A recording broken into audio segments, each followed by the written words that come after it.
This is the introduction to Unit 6, Waves and Sound. I've added some videos on the website from the Khan Academy that illustrate certain ways that waves behave and characteristics of waves. I'd like you to review them as well. I'd also like you to download the PowerPoint that I've included on the website and play it in slideshow mode to see some of the animations that I'm going to talk about that occur in this slideshow. Because of the way the program I'm using works, I can't show the illustrations on here. So in order to see how some things are moving in some of the slides, and I'll put stars on the slides that have animations, you really need to download the PowerPoint and watch it in slideshow mode. There are many types of waves that we're going to discuss. Electromagnetic waves, shock waves, mechanical waves, but of all the different types of waves that we're going to discuss, there are three main types. There are transverse waves, which is this first one, longitudinal waves, and surface waves. They all react in a different way, and their primary purpose is to transport energy. Energy is transported from one location to another by these waves. You're hearing a wave right now coming from your speakers that's created from my voice to a microphone that is transporting energy from the speakers to your ears. So it's important to understand how these waves actually move. In a transverse wave, and this is one of the slides that has an animation that you should look at. In a transverse wave, let's say this is a rope that I have extended along a table. If I move that rope in an upward position and then a downward position, what I'm doing is moving the particles up and down. So in the animation, you'll see these particles moving up and down. But by doing so, if I move this rope up, it pulls the rest of the rope up as well, and then when I move it back down, the rope here that was moved up is still moving in an upward position. It will then move down after. This is like when you have your garden hose in your yard and it gets stuck on a root. So instead of walking all the way back to undo it, you give it a little flick and create a pulse. In this type of wave, your particles move up and down and your energy flow is to the right. So your energy flow is perpendicular to your particle motion. One way to remember this is that a perpendicular symbol often looks like a T for transverse. Now, the type of wave that we'll talk about that follows this pattern is a light wave, which does not need a medium to propagate through. We'll talk about mechanical waves that do use a transverse wave, like a pulse in a rope, but light waves don't need a medium, but they do travel in a transverse sinusoidal pattern. This is just a short animation that shows you kind of a 3D look at this transverse type wave, also called an S wave, and how it works in a 3D medium. The second type of mechanical wave is a longitudinal wave. In this type of wave, a medium is compressed into certain areas, like right here, and here, and here, by something pushing forward and then pulling backwards. So it's kind of like your vocal cords in your throat. They move up and then down, and then up and then down. And when they do that, they create these areas of compression. And that is what transports the energy to the right. So in this case, your particles are going to move left and right kind of like a bucket brigade. They go back and forth and back and forth. And in the meantime, your energy is going to travel to the right. You do need to see this one in the slideshow so you can see it actually moving. Now, there are two words that we need to define in here. And those words are compression, which are the areas that are being compressed, and rarefaction, which are the areas that are being stretched apart, or the areas of low pressure. Now, if we were to show this as a sine wave, it would look something like this, where the rarefactions are the troughs of the wave, or the bottoms of the wave, and the compressions are the tops of the wave. And a lot of times in physics, you'll see, especially me, show a longitudinal wave as a transverse wave, as a sine wave, because it's easier to draw instead of drawing all the little dots for the compressions. So remember, a longitudinal wave is not a transverse wave, but it's drawn like it. Now, a common longitudinal wave that we use every day is sound waves. Sound waves that are created by my voice, by the vibration of my vocal cords, or a tuning fork moving back and forth, or sounds that are reverberating inside a tube, when you blow air into an empty soda bottle and create that Loud noise, that's from sound waves. So these longitudinal waves are created by compressions and rarefactions as a medium moves back and forth. This again is a 3D animation showing you the compression and rarefaction in what's called a P wave, which is another type of mechanical wave through a physical medium. This is for longitudinal waves. This is the first of the two types of surface waves. Now, you need to know what these are, but we're not necessarily going to use them in class. In a surface wave, the top of the surface, like for water for example, is easily moved, so it has the most energy transport. And you really want to look at this one in the slideshow so you can see the animation move. But in a water or a liquid surface wave, the particles on top move in a direction that is like a circle, and if the energy flow is to the right, then the particles move in a clockwise fashion. If the energy was to the left, the top of the wave would move to the left in a counterclockwise. So these waves have a lot of energy transport on top and very little on bottom. If you were studying oceanography, you would see this as a wave base in the bottom where the energy is no longer present and the wave doesn't move the water at all. The second type of surface wave is called a Rayleigh surface wave. This is for solids. This one you definitely want to look at. In solids, again, most of the energy transport is on the surface, but since the materials are connected and rigid, they're not allowed to move like water molecules are around each other. These ones are stuck and held in place in like a lattice structure of a solid. So these particles, even though your energy may be moving to the right, the particles are going to move counterclockwise and they're going to move in an elliptical orbit. So they're going to go counterclockwise and more vertical than horizontal. Now that's only for the top. Once you get down below, they're going to start to do the opposite. They're going to start to move clockwise and in an elliptical orbit. So it's not really necessary that we know these types. We're not going to cover them too much, but it is good to understand the difference between liquid surface waves and solid surface waves. These are some characteristics of waves that you need to understand that are defined in the Khan Academy videos and in your book. The amplitude of a wave, sometimes called volume for sound waves, is the height or the distance from the base to the peak, and the wavelength is the distance from one part of the wave to the next before it repeats itself. This is one you want to look at in the slideshow. If I were to draw a line right here, we're looking at nodes and antinodes. Nodes are the points of a wave that remain undisturbed, so they don't travel up and down. Antinodes are the places of a wave that have maximum displacement. So these are the antinodes, also called the peaks or crests and troughs of a sine wave. And they have maximum vertical displacement for a transverse wave, for a sinusoidal wave. In the slideshow, you'll see this as a single antinode wave. You'll see that it will have one antinode as it travels vertically up and down. This will be kind of a three-dimensional picture of a single antinode wave. Here you'll have a wave with two antinodes. It'll come up, down, and then back up with two antinodes. And you'll see how a node is created in the middle right here that does not move, and two nodes on the opposite ends. This will show you kind of a three-dimensional look at what a double antinode wave looks like. And then lastly, a triple antinode. We could keep going with however many antinodes we want, but I wanted you to see these relationships, how now you have antinodes here and nodes occurring at 0, 1/3, 2/3, and 1.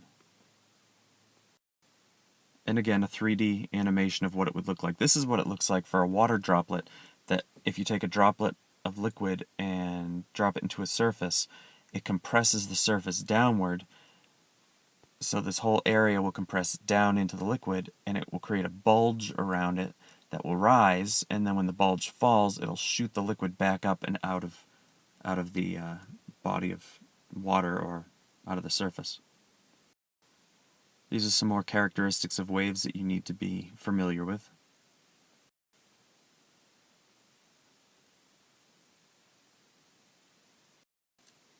We're now going to discuss how we get formulas that measure the speed and lengths of waves. The original formula we have, speed equals distance over time, isn't necessarily going to work for us now because we're not talking about really a distance so much as we are talking about a length of measure.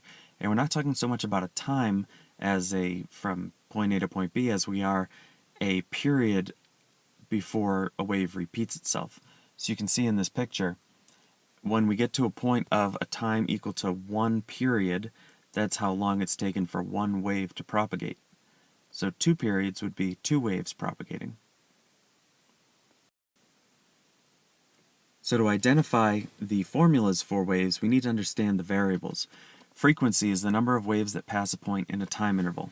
It's given by the unit 1 hertz. 1 hertz is 1 wave per second. Now frequency is something like if you're looking at cars on a highway and you want to know how many cars pass by per second and you're watching them, and maybe it's 4 cars per second. You're talking about how frequently the cars pass by. The frequency is 4 per second, or 4 hertz. In a wave, we do this by looking at how many wavelengths pass by in a second. And the variable that we use for frequency is the same variable that we use for friction, so don't mistake it. It's kind of a lowercase curly f. Period is kind of the inverse of frequency. Frequency is how many waves per second. Period is how many seconds per wave. So how many seconds it takes for one wave to pass by. So in that car example, if 4 cars pass by in 1 second, that means 1 car passes by in a quarter second. That's what the period would be. The period is the amount of time before the wave repeats itself. Or if you think about it back to Unit 5 with the pendulum, it'd be the amount of time it takes for the pendulum to go forward and backward before it repeats its motion. Period is given by a capital T and it's in seconds. In the Khan Academy video, they do illustrate how period and frequency come together. Frequency is the number of waves per second, period is the number of seconds per wave, so therefore they're inverses of each other. So they're inverses of each other in this type of formula. Now, we were dealing with, initially in the first couple of units, velocity equal to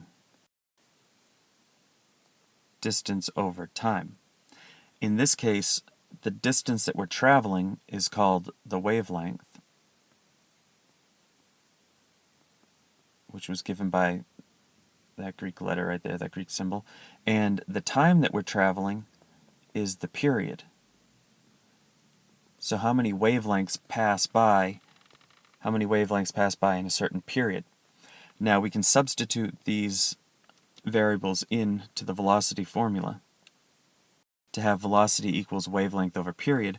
However, we don't often use period. We don't often use that variable in everyday life. We more often use frequency. You see frequency with your radio stations when you're talking about, I listen to 104.1 megahertz, or we use it when we're talking about different light waves, the frequency of light waves. So we usually use frequency more. So I'm going to take this relationship right here between frequency and period, and I'm going to substitute frequency in for period.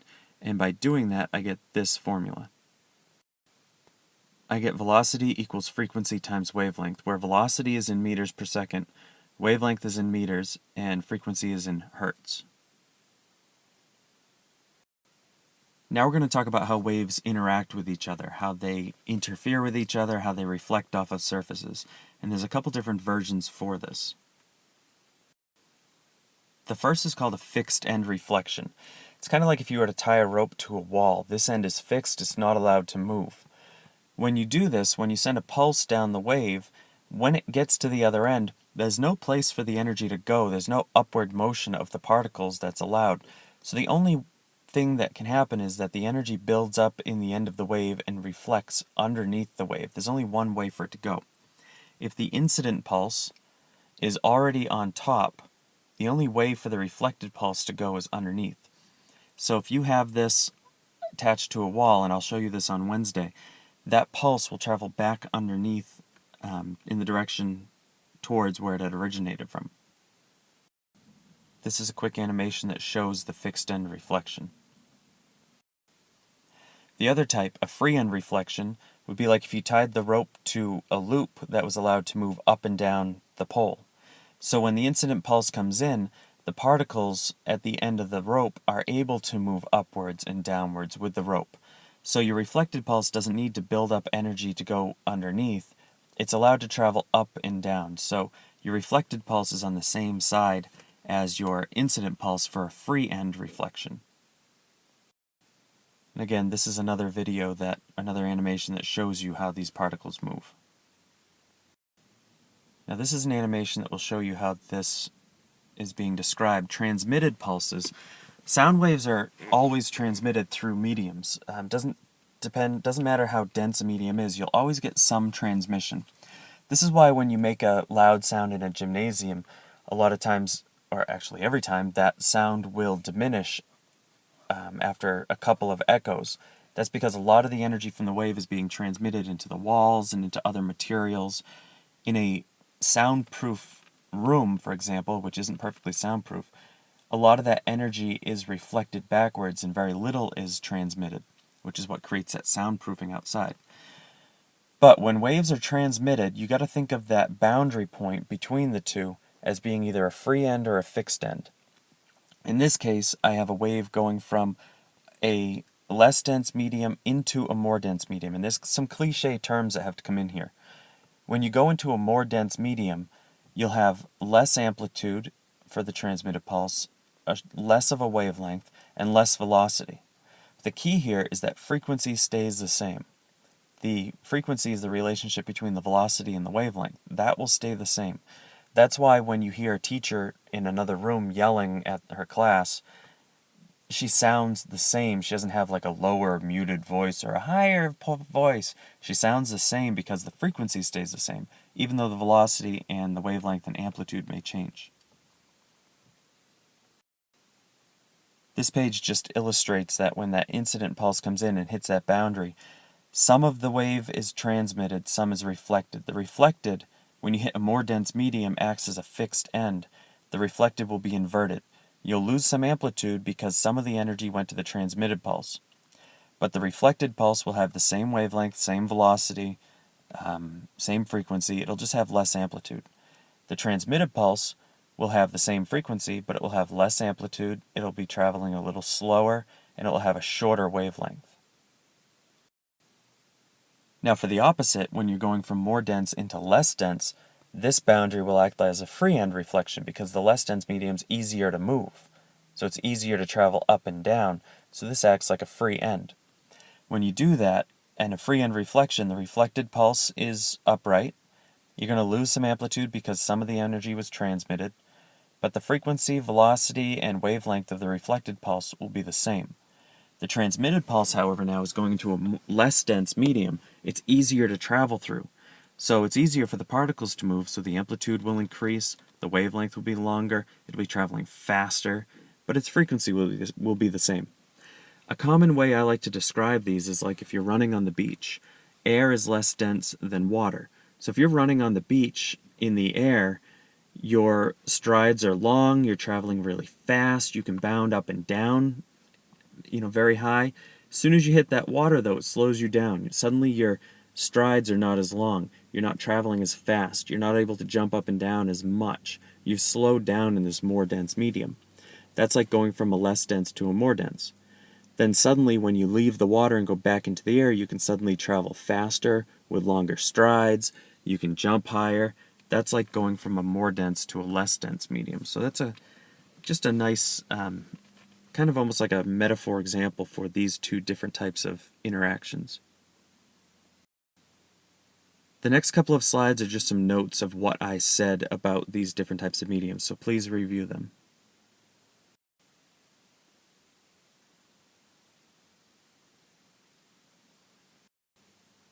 Okay, wave interference. When two waves interact with each other, they can create different types of interferences.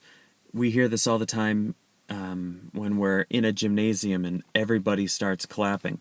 One person clapping isn't that loud, but 20 people clapping at the same volume is loud, and that has to do with wave interference.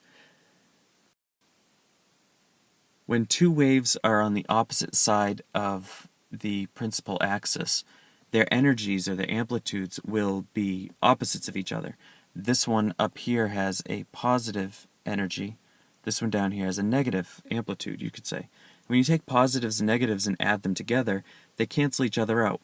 So the resultant wave is this one right here. Now if you have two waves that have the same amplitude but are inverses of each other, like this one and this one, what do you think happens when they're perfectly overlapping? If, let's say, this one's a positive one and this one's a negative one. Well, when they perfectly overlap, they cancel each other out. When you hear a beat type of sound, like a high up and down low sound, like a woo, woo, woo, woo, woo, that's usually two waves interacting, and the low point is this interference right here, this canceling out. This canceling out type of interference is called destructive interference. Destructive interference is when two waves cancel each other out to create kind of like a dead spot or a low sound. So again, there are two types, constructive and destructive. Constructive are when waves overlap each other on the same side of the principal axis and amplify each other or add to each other's amplitudes. Destructive is when they combine on opposite sides and cancel each other's amplitudes out. In this example, you see a red wave and a blue wave perfectly on top of each other. The red wave has an amplitude of 2, the blue wave of 4, and when you add positive 2 and positive 4 together, you get positive 6. So this green wave is the resultant amplification from the constructive interference of these two waves. So it would sound louder. That's why when you have 20 people clapping in a room, it sounds louder than when you have only one person clapping, because their waves add together and combine to amplify. This is just another picture showing waves on top of each other amplifying, perfectly aligned, and waves that are what's called out of phase. Out of phase is when you have one shifted over slightly. These are completely out of phase, which means they're opposites of each other, so they cancel. This video you really need to watch. It is illustrating beats and beat frequencies. The blue wave and the red wave are traveling opposite of each other. And when they're traveling, when they perfectly overlap, they create the green wave as an amplified wave. And when they perfectly overlap opposite of each other, they create the green wave as a flatline wave. And what happens is you'll get this green wave that will oscillate up and down and up and down, and that creates beats. You hear beats all the time, like the old dial tone to a phone when it's ringing. That sound is two waves that are interfering with each other to create a high point and a low point, high point and a low point, high point and a low point. And I'll illustrate this on Wednesday. Now the difference between the two wave frequencies is what gives you the beat. So if I have a wave of a frequency of 10 hertz and another one of 11 hertz and play them together at the same time, the difference is a 1 hertz difference. That's what the beat is going to be. It's going to be a 1 hertz beat frequency. So you're going to hear a woo, woo, woo, woo, woo, a 1 hertz beat frequency. So you're going to hear one amplification and one cancellation every second. And it's like that with no matter what frequencies. I'll show you one on Wednesday. A 400 and a 401 will still create that 1 hertz beat frequency, even though they're frequencies that are high up in the 100s. Now when you have two waves that overlap each other but are not of the same wavelength, for instance these two waves, the red wave and the blue wave is twice the wavelength of the red wave. And when they overlap, you actually create this strange, almost sinusoidal look. Kind of looks like a heartbeat monitor. When this light blue wave is at its highest, that's when the two amplitudes combine. When it's at its lowest, that's when they're both at 0. And this is what you'll get for most musical instruments. Most musical instruments don't have one single pure note. Flutes do, guitars, string instruments do, if you pluck just one string. But instruments like the trumpet, trombone, clarinet, the oboe, they don't have a single pure note that they play. So you get this combination of multiple notes creating their actual wave. The last thing, which we're mostly going to discuss on Wednesday, is resonance. Resonance is when you create a standing wave inside a medium, and that standing wave is allowed to amplify that medium. For instance, in a tube, when you blow air into a soda bottle, you're actually creating resonance. You're creating an amplification of the wave at a very specific frequency. So it's a standing wave that can be used in an open tube, meaning you can travel all the way through the tube, a closed tube, which means one end is open and the other is closed, or in some type of bar, meaning both ends are closed, kind of like a pen, for example, a solid bar. This is what I mean. This is an open tube, so both ends are open. A closed tube, the sound would come in, bounce off, and go back out. And this is like a solid medium, like a metal bar or something. And on Wednesday, we're going to discuss these resonant frequencies, where you get what's called fundamentals, or harmonics, or resonances. This is how, for instance, a trumpet can play 3 different notes, but without changing any of the valves. Or you can get wine glasses to, this would be like a wine glass, you can get them to hum at certain frequencies depending on how much water you have in there.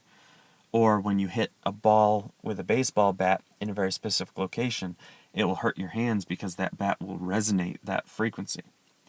So on Wednesday, we're really going to look at resonant frequencies. We're going to do a lab based on resonant frequencies, and we're going to discuss waves more in general. What I'd like you to do is take the time to go through all the Khan Academy videos and get whatever definitions and theories you can out of them. Definitely take this PowerPoint and review it in a slideshow mode along with your notes so you can see the animations actually working like I've been describing them.